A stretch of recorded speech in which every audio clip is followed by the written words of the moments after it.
தமிழகத்தின் இன்றைய முக்கிய செய்திகள். கன்னியாகுமரி மாவட்டம் நாகர்கோவில் டவுன் ரயில்வே நிலையத்தில் உலக சுற்றுச்சூழல் தினம் கொண்டாடப்பட்டது.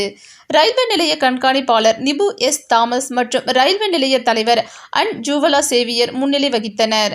ராஜயோகினி பிரம்மாகுமாரி கோகிலா தலைமையேற்றார். பசுமை நாயகன் மருத்துவர் தீகோ நாகேந்திரன் சமூக சேவகர் சிறப்பு விருந்தினராக கலந்து கொண்டார்.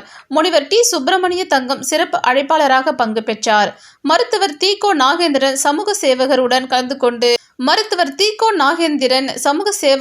கலந்து கொண்டவர்களோடு மரக்கன்றுகளை ரயில்வே நிலையத்தில் நடவு செய்து அங்கு வருகை தந்த அதிகாரிகளுக்கு நினைவு பரிசாக மரக்கன்றுகளை வழங்கி சிறப்பித்தார். ரயில் பயணிகளும் பொதுமக்களும் கலந்து கொண்டு சிறப்பித்தனர். குமரி செய்தியாளர் ஜி. முத்துக்குமார்.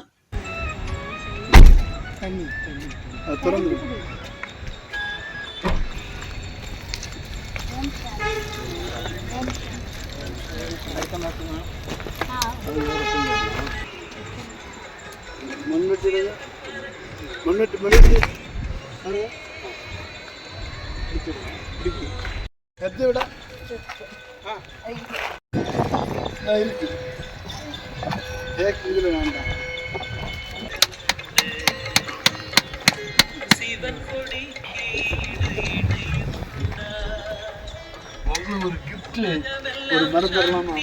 இது பிரம்மகுமாரி சமாஜம் சார்பாக இந்த தேக்கு மரம் உங்களுக்கு ஃப்ரீயாக தரோம்.